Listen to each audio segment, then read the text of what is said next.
Thank you so much, team, for coming along today. We are, of course, going to be talking about local water done well, but doing it as a joint group this morning. So I wonder, Gary, do you want to kick us off and let all of our audience who might be outside of the Waitaki district let us know who you are? Sure thing, Tamah. I'm Gary Kircher, Mayor for Waitaki District. Is there anything else we need to say? No, I reckon that's probably pretty good. Hi everyone who's listening and watching at home. My name is Ben Bell. I am the Mayor of the beautiful Gore District. Kia ora everyone, Brian Cadogan, 5th term Mayor of Clutha District. Thanks, Brian. And I'm Tamah Alley, Mayor of Central Otago. And I guess what we want to kick off from the very start is right back to basics. Three Waters, thought we weren't doing that anymore. No, that got scrapped with the previous government, so no longer Three Waters, they've changed the name, it's now Local Water Done Well. So what this government did when it came in is said instead of the 4 entities that the Labor government came up with, and then it was 10, they said, you know what, we're going to let councils decide what they want to do. And so we've taken that challenge on board. It originally started out with all of the Southland and Otago councils, and we're what's left. And I want to touch on that because it's been all of my time on council and all of Ben's time, and you guys have been here a lot longer. A lot of our communities are saying, you've got to push back on the government. You've just got to say, no, we can't afford this. There's nothing wrong with our water. Leave it alone. I think there's a push and pull, right? There's some things that we definitely should push back on the government, and there's other things that we shouldn't. And I mean, our community is really proud of the fact that we push back on the wastewater standards, and we've already saved 13 million if those go ahead. So that's a great win. However, this water service delivery plan the government's talking about, they've made it very clear that if we don't do it, they will do it for us. Now, I'd rather save the money, do it ourselves, rather than having a commissioner in, very, very expensive to come in and do my job for me. So I totally understand what your community is talking about. We get it down our way too. There are some times that we do need to push back on government, but I don't think this is one of them. Yeah, and I think that's, like you highlighted, Gary, it's not about saying we want to do the bare minimum. It's about saying we want to do the best we can, recognising that there's a price to be paid for that, and there's a price that people can afford and a price that people can't afford, which I guess gets me onto that next question that we've been talking a lot. What does financial sustainability actually mean for our people? I think you'll probably want to take this one, Brian. Yeah, so what it means for the people and what it means to the government is two different things. For our people, and we're conscious of it, they've got to be able to pay and still put a meal on the table or the kids to go to the school and the vibrancies of life that they need. To the government, basically, if the bill gets paid for, it's sustainable. There's all sorts of things like that where these costs are coming and it is going to be more expensive for water, and the best thing we can do for our ratepayers is make sure that we keep the price down as much as we possibly can, and that's what this group is about. One of the things that's come up quite a bit over this long chat about water is that we might lose local control and local say in what happens with our water. How would working together look like and still have that ability to retain local voice? Yeah, so it's all about the structures that you set up. So we're part of another CCO called Great South, and there's mechanisms such as statements of intent and letters of expectation, which help inform that board of their duties and make sure that the councils who have ownership still have control. So that model would still stay the same. So we would send letters of expectation to the CCO if this is the program of work that we expect in each of our different districts. The board would then go away, figure out how they're going to make all of that work, and then come back to us with that statement of intent to say, this is the work program we're going to do over this period of time. Is this okay with you? So there's still plenty of control, but the difference is that you have independent directors who are specialists in water, so they can make those investment decisions that can really influence the best pathway forward for all of our communities, and that's really valuable. Yeah, and I think that's an important part is just understanding the role that we have as shareholders. Shareholders appoint the directors, so we will have that shareholder committee where we all have a vote on there.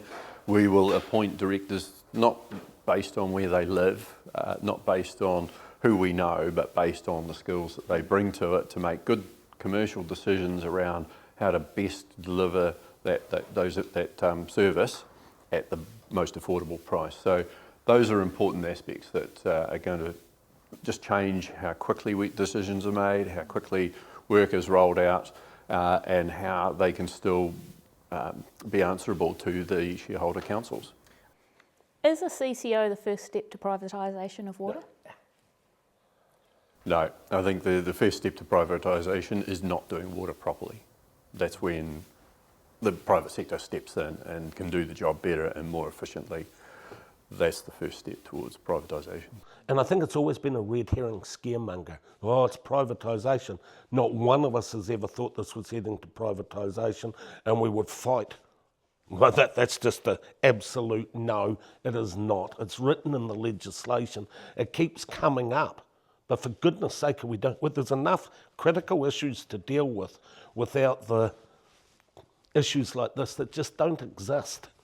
Yeah, but I think we need to acknowledge it and understand where the community's coming from, because there's been other sectors in New Zealand, electricity being one of those, where there were promises around keeping it public, or expectations around keeping it public, and then it did become, parts of it became privatised. So that can happen, and the main thing is that we understand that can happen, and we look at what the government is doing in its legislation to make sure that it doesn't happen, that these supplies and schemes are monopolies in many cases, and they need to be protected, they need to be kept public, and that's, I'm sure the intention for all of us is how do we make sure that that happens, but we still need the benefits of cost efficiency. So try and get the best of both worlds, where they stay public, but we have much better procurement, much better delivery of service at affordable prices. And that price aspect comes up a lot, because we know that if we take water services out of councils, it doesn't mean people are paying less, it just means they're getting two bills. What is the view on kind of where water prices are going? If we go to a CCO, are we going to get cheaper prices or more expensive prices? What does it mean for the average? So there's that real tension, and I think anyone that is hoping that the prices are going to go down, that's not Three Waters, unfortunately. It's a containment of the increase. So in every avenue that we're looking at taking, we're hoping that we take the most affordable, but that doesn't mean that it's going to be less. Yeah, and I think it's really important to understand we're delivering more, that many of the things we are doing is making sure that we're catching up on that infrastructure deficit that's been there for all too long, that the pipes that have sat in the ground and deteriorated and should have been replaced 10 years ago, 20 years ago, that those things happen. So we're not going to catch up on all of that without prices increasing. But again, it comes down to how do we do that most affordably for our ratepayers to make sure that they are not hitting their pockets more than they will be anyway. This is ratepayers' money. Ratepayers have paid for the pipes, the plants, the bores.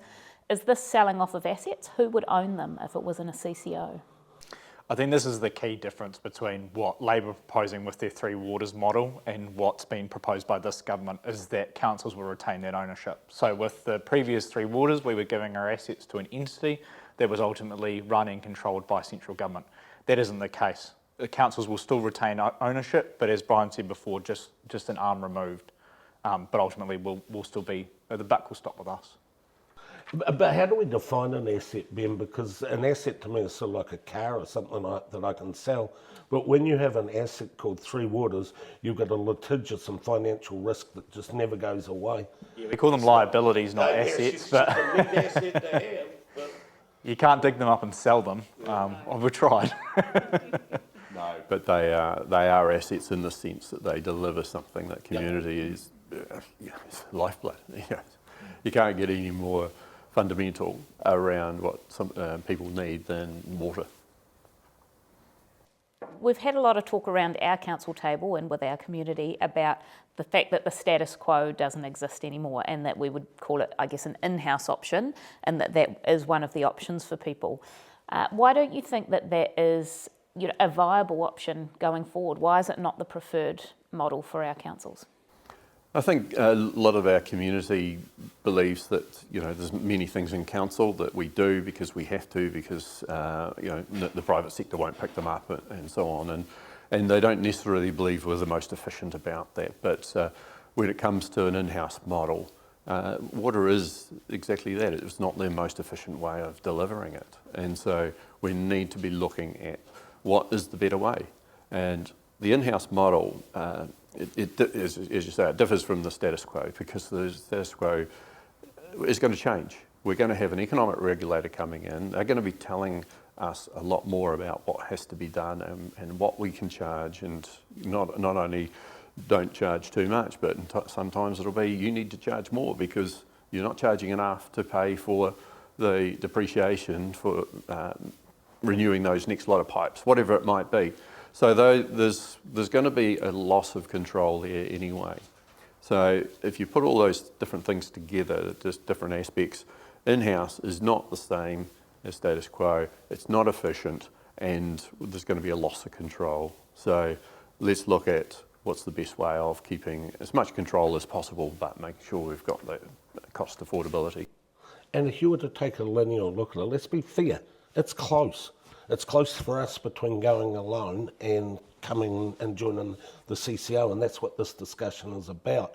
But every time I look at it, the exposure to risk long term on our own is the critical factor here, because looking at our long-term projections, they're figures that I don't believe that my community can sustain. Whereas together here is a stepping stone in the right direction. And in that, does it mean if we are joining together with other councils, does your debt become my debt? And does my debt become Gore's debt? I wish. No, it doesn't. So debt will still be tranched to the individual councils, and that's primarily because in the unlikely event that the CCO does fall over, that debt's got to go somewhere. The Crown's not just going to pick it up, so it always has to be tranched back to those councils. Over time, there might be conversations around price harmonisation and trying to equal it out across the district, but that's way out into the future. We need to first focus on getting the structure right, getting those efficiencies right, and work our way forward from there. But no, Gore residents won't be paying for the beautiful assets in Central Otago, but if you guys want to contribute to our debt, you're more than welcome. Can the CCO make a profit, and will it pay dividends? Again, I wish.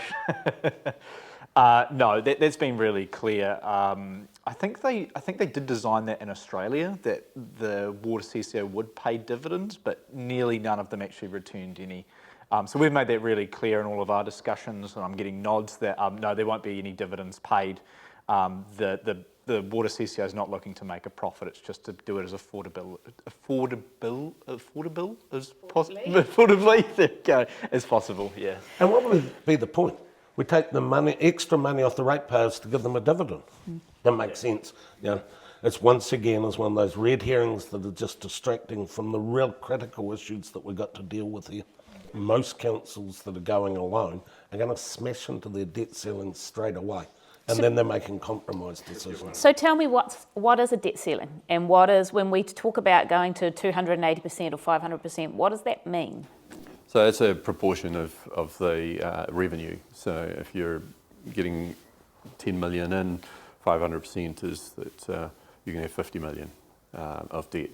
So it's looking at that and making sure that there's sufficient revenue coming in, that you can service that debt, and you can just put up rates and you can borrow more, but still with that ceiling. But equally, as has been said, it's not a target. It's just it gives ability. And I think it's really important for people to understand, why do we have debt? You know, we don't go and borrow money to buy the groceries. And you know, that household analogy is quite good in that this isn't about buying the groceries. This is about buying the next car that's going to take the groceries home, whatever it might be. It's really important that people understand that infrastructure is not cheap. And when you've got to do a water upgrade, it can be $10,000, $20,000, $30,000 per household to do that upgrade. We can't rate people in 1 year for that, and equally it's not fair to rate people for 20 years to get that money together and then to make that upgrade happen. First of all, the prices will just keep leaping ahead as we've experienced, but secondly, there's a lot of those ratepayers won't be there anymore and they won't get the benefit of it, but they've had to pay for it. Loan funding some of that major infrastructure upgrades is really important because it allows the work to happen And the people who benefit from it are the ones who pay for it because they're paying off that loan over time and the interest. So that helps us do that. It also helps us get ahead of where we're at the moment with that infrastructure deficit and actually catch up. We're not going to catch up if we just have to rate people and the rate bills go up so astronomically high, knowing that can actually afford to live there anymore. I think that's a really good point because that does come up a lot. Why aren't we saving up for something and then doing it? Because it would take so long to save to build this infrastructure that the people who had paid for it would never see the benefit of it. We're bound by legislation, so consents come up for consents come up when they expire, so we have to deal with those issues at the time, as well as standards that are constantly enforced on us. So that program of work is largely set out already. And we have to address the areas that are growing as well. So a lot of that pre-work is determined. So I don't think that small community is going to get left behind, because if they've got work that needs to be done, it has to be done. There's no other way around it. It was interesting hearing from a minister the other day talk about the government getting this 30-year asset management plan. It's not, they've made us have them for quite a long time already.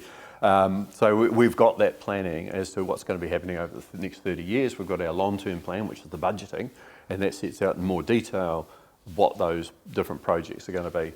That's where that work will still happen in the future. It'll be probably more in cooperation with the CCO, but that will become part of, as you mentioned before, the letters of expectation from the shareholder committee. So for us, for all of us, we don't want our smaller townships and villages and so on to miss out. They need to be looked after just as much as anyone else. So making sure that they are in the plans, that there's a priority there and we can see when it's going to be done and they can have an understanding of that's really important. Yeah. And I think the public have to understand that we're not sitting there going, I think it is the consents that trigger the projects, that trigger the costs. And I don't know whether it's Twizel or Mataura or who's next off. That's already been determined 60 years ago or whenever the cycle started. So it's not going to be like, I want Balclutha to get ahead of Mataura. When that consent comes up, we have a legal obligation that we have to go through and do the project and the costs and do it. We don't set the rules here. Wellington sets the rules. We follow. And I think Gary's got a really good point in the fact that around New Zealand, well, we've got a lot of plants that trigger consents.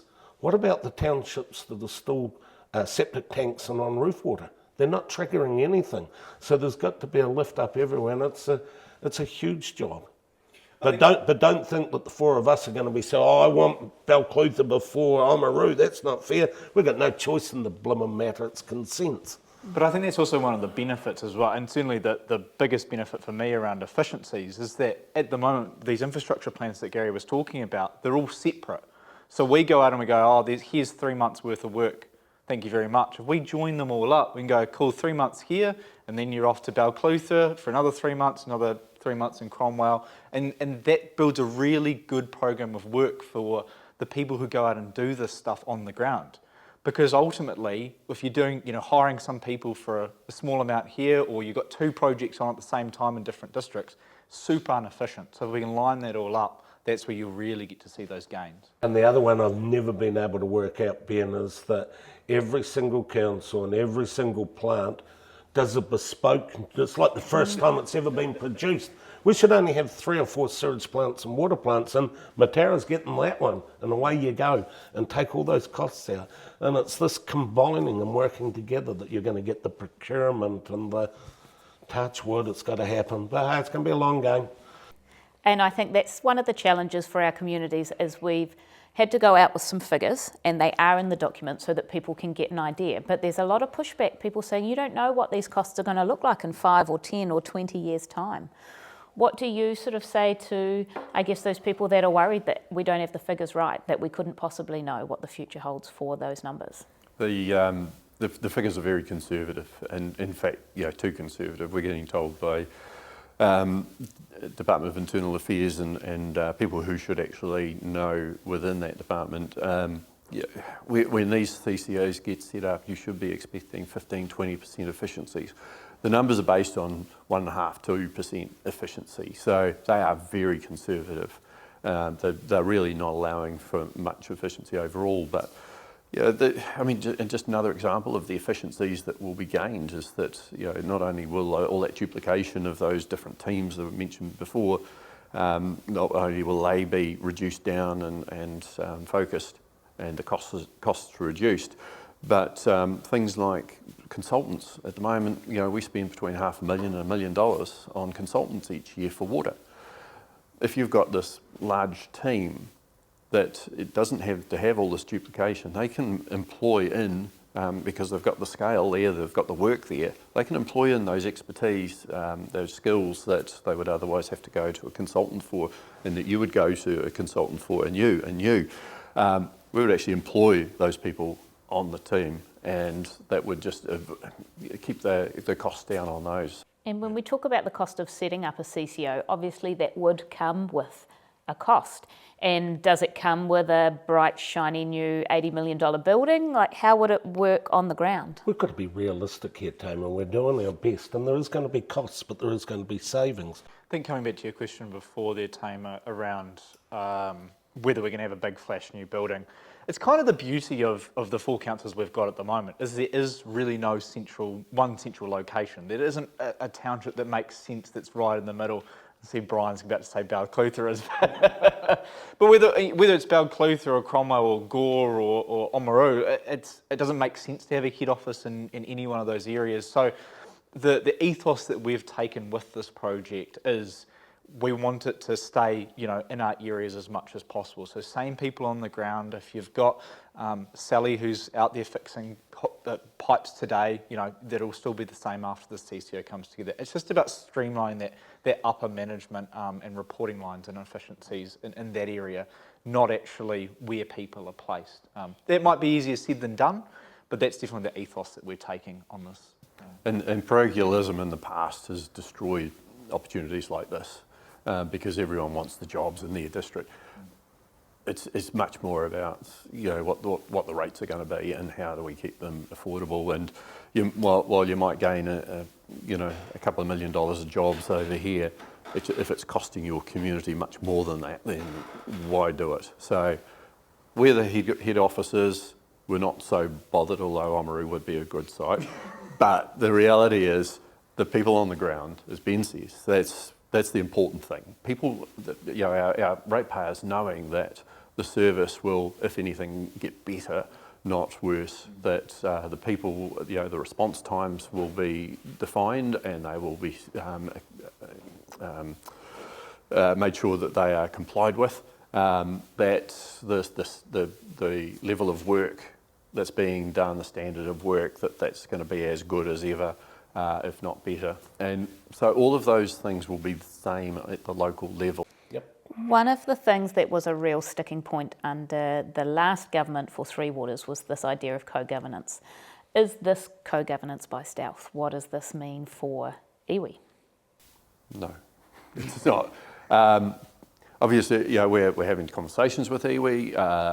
We understand treaty obligations and we understand the benefits of working with Ngāi Tahu. We've had really good relationships. I think all of our councils have grown that relationship over the last 5 or 10 years. And so there's something that's really beneficial of having them in the tent. As we look at the future of water, we've got to get away from 3-year decision making, the 3-year terms that we have, and we've got to look at a much longer future, and even beyond the 30-year asset management plans and so on that we have. And one of the things that mana whenua bring to the table is that 500-year view. They're making decisions for well into the future, and it's something that we should be doing. We shouldn't be looking at political expediency. It's looking at how we get the most benefit. And I think that's a really good point, is that it's a distraction from the overall conversation. And we want to make that really clear to our ratepayers that the councils will still own this, they'll still have the decision making in terms of what work actually gets done. Yes, we will be talking to iwi, but actually the control stays with councils. And I think it's important to keep that discussion with iwi going. When resource consents are applied for, they go through a process if it's with the regional council. The regional council confers with Okaha in our area, the company that Southern Runaka set up to help with consenting and that sort of thing. They do have a responsibility and some power in this whole situation, and the best way to make sure that we look after our people is by looking after those people as well, that we have them in the tent, that we have good conversations right along the way, that they understand our problems, we understand theirs. Those are all really mutually beneficial things, and I feel a personal obligation to be doing those sorts of things, but even for those who don't, just understanding the benefits that actually come from making sure that we are around the table, that we're having those conversations is really important.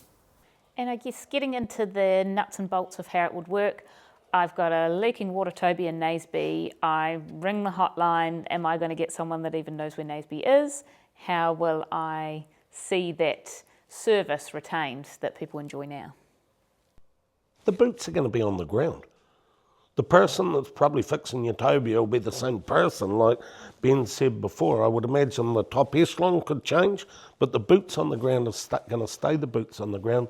The actual details around the interaction between, you ring and you ask, or even the billing.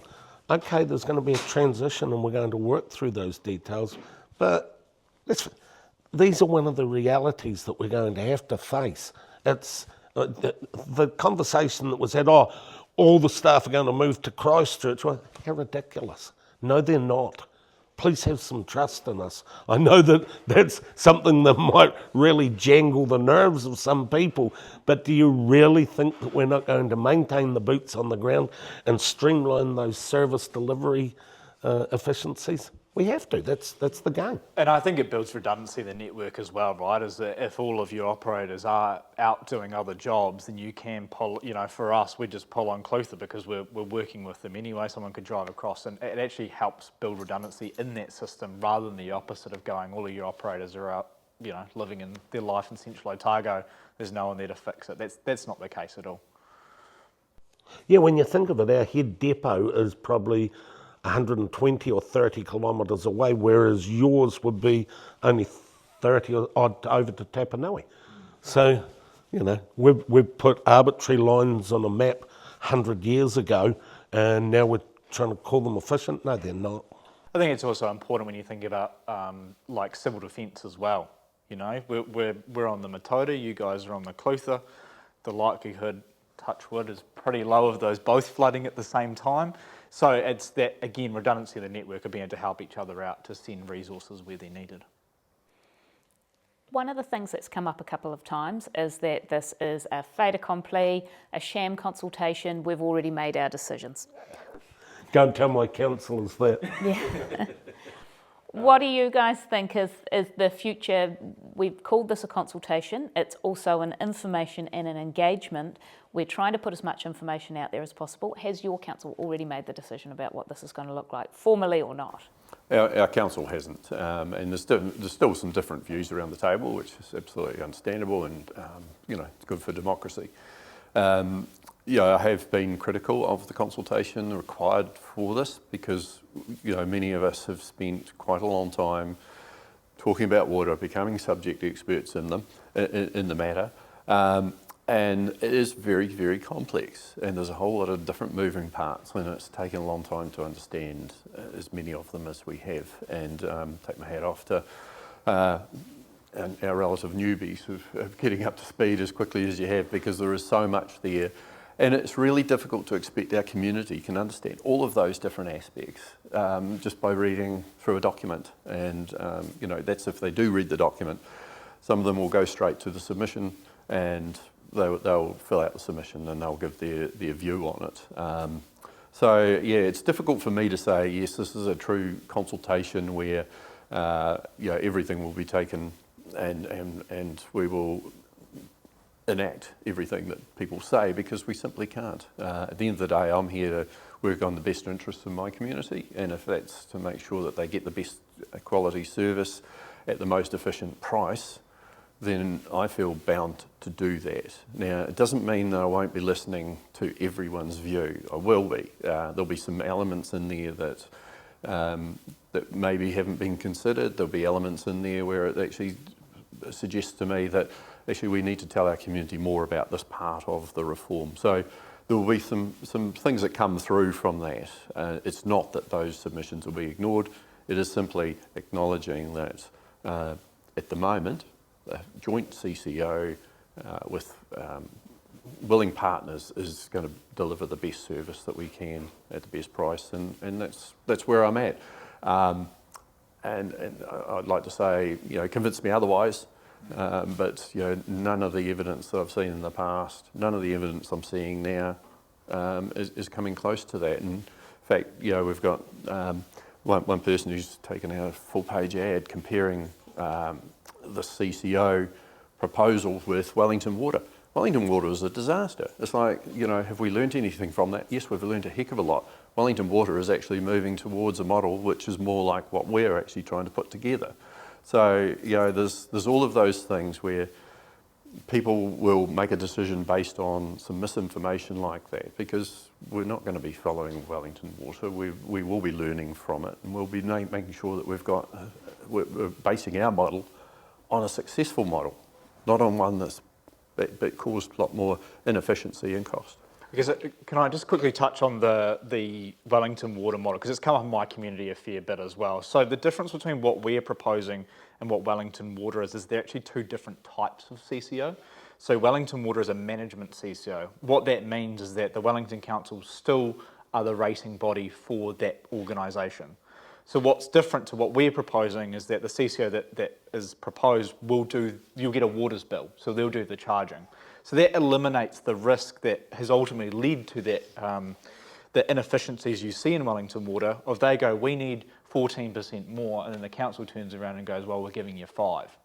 Actually, that's a non-negotiable. We're talking about water assets here, and that's where that underfunding has happened and ultimately led to the disaster there. I think, touching on your point, Gary, it's like a fire hydrant of information. Like and excuse the pun, but it really is. There's so much information, and this is just the best option that we've seen. And we've talked about it before, it's only slightly better than the other options, but it is better at the end of the day. And I think if we can be convinced, by our communities that there is a better option out there, then we've got to take that into consideration. Also, for us looking at trying to get re-elected, it is an election year. So it's quite a big gamble to take all of the information from your community if there's strong pushback and go, you know what, we're actually not going to do that. It makes it pretty tricky come election time.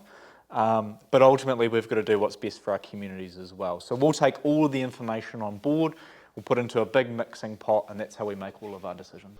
And in this confusion, we had an obligation to give clear messaging. Like Ben said, yeah, it's tight, but in my heart, I do believe that just ahead is what we are doing. But as the tension comes through, and there is tension right at the moment, I'm feeling it from the councillors, and I can't say which way we're going to go. I do not know. But when I listen to the initial questioning that's coming out of my community, like you said, just stop. That's not our reality. So telling me to stop if you just have a wee think about it. We're under such restraint and such a tight road that we've got to go, and telling us to do something that is either illegal or impossible. But please, have a look as best you can at the critical arguments that we're looking at, and come back articulate your arguments with the facts that we are facing. And I think that's been some of the challenge for us in our council, and I'm sure it's the same for you, is that we've read thousands and thousands of pages of information and reports and financials over the last 3, 5, 20 years, and people are asking for it to be summarised into a text message form or a Facebook comment. The reality is we just can't. Those numbers keep changing, right, as well as standards change, and as DIA says to be more efficient, increase our money. Like I can see why it's confusing for communities, and we fully understand that, but we've got to find a better way of doing things. Talking about the time frame and going forward from here, obviously the consultation period is open now until the 6th of June when it will close. By the 15th of July, all our councils will have made a decision about whether the CCO remains the preferred option or whether they're out. And that might have implications for the other councils as well. But we also recognise that by the 3rd of September, we need to have our water service delivery plan with the government. And that's going to have to say how your council is going to deliver waters into the future. Which is 5 weeks away from an election. Good on you. And I think that's really important to highlight, because we've got a whole lot of questions being like, why don't you just wait till after the election? Not our choice. I think if it was up to any of us, certainly for you two, you'd wait till after the election. No, I want this sorted before, Ben. Well, there you go. I mean, I think, I think we all have different opinions on when we should do this, but we don't have a choice. Government has said 3rd of September, that's it. Make a decision by then. Remember, it was really tight when Timaru first came into the discussions and we asked the minister, hey, just a week, 2 weeks, anything. There wasn't a day in the system. No, the minister's been clear about no more, no extra time. And I think the government's been very deliberate about getting it done before the election, because there will be, the usual 20, 30% turnover, maybe 50% in some cases. And there'll be a whole lot of people come on to councils that haven't been through all of this learning and so on. So very difficult to expect that they would then make a decision anytime soon after that, or be in a position to be able to make a decision. So very deliberate about that. Possibly didn't give as much thought to, actually there's a whole lot of campaign mode stuff happening at that time, and that this decision will feed into campaigns, and I think that's definitely an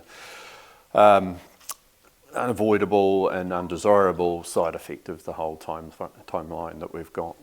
Ben, thoughts from you, final wrap-ups? Final wrap-ups, just really encourage people to read through the information if this is something of interest to you. It affects everyone who has water. Even if you're in the rural areas, it'll affect you as well. So please read through the documentation, and if you feel like it, submit as well, give us your information, build your arguments. We really want to hear from you. We want to take the whole community on with this journey with us. So please, yes, have a look and let us know what you think. Gary? Yeah, I think absolutely concur with that. That people do take the time to go through, read all of the information, or as much of the information as they can, be as informed as they can, and give us their views. And not just what they want, but why, because that's helpful for us in making whatever decision we make. But I still come back to, back in late October 2022, when we had our swearing-in ceremony, I swore an oath to my community that I would act in their best interests, and that's what I'll be doing.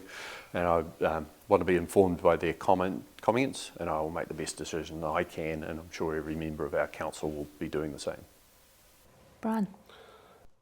Unavoidably, Three Waters will be the political decision of our lifetimes, and until it's solved, the ratepayers are going to keep on paying and paying.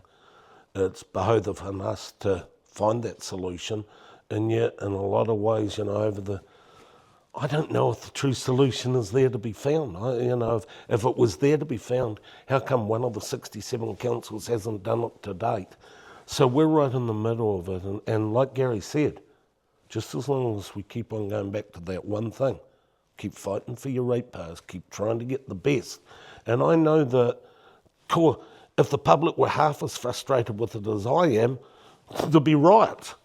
But that's our reality, and this is a chance. And I will say that, thank goodness, after all these years, I've come down to working with people I can trust.